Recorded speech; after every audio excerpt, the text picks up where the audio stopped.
Another day, another basketball stories na naman ang pagkikwentuhan natin.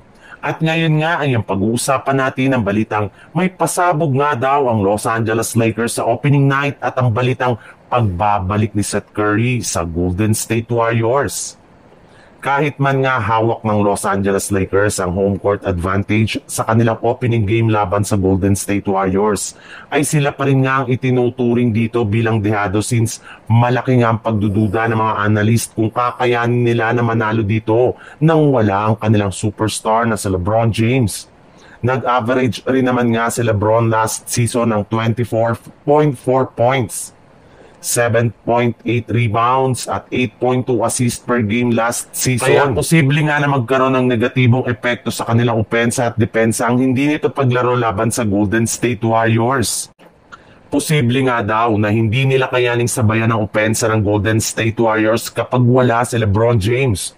Ngunit ayon rin naman nga sa isang NBA analyst, kayang-kaya pa rin naman nga daw ng Lakers na manalo sa kanilang game since meron rin naman nga silang Luka Doncic sa kanilang lineup na kayang buhatin ang kanilang buong opensa. Once nga na maagang mag-init ang shooting nito, hindi nga magiging problema para sa Lakers ang kanilang opensa at magpo-focus na lamang nga ang kanilang mga teammates na depensahan si Stephen Curry at Jimmy Butler.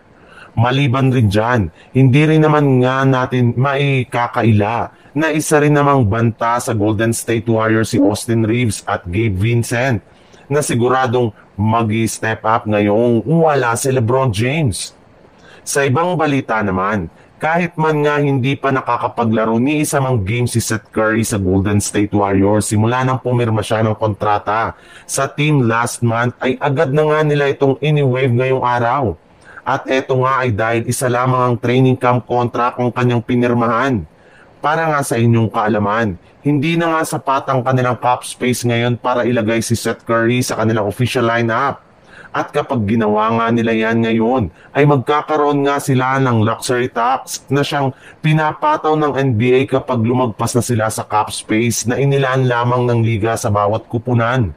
Kaya upang maiwasan nila ito, ay kailangan nga nilang tanggalin si Seth Curry sa kanilang lineup bago mag-umpisa ang regular season.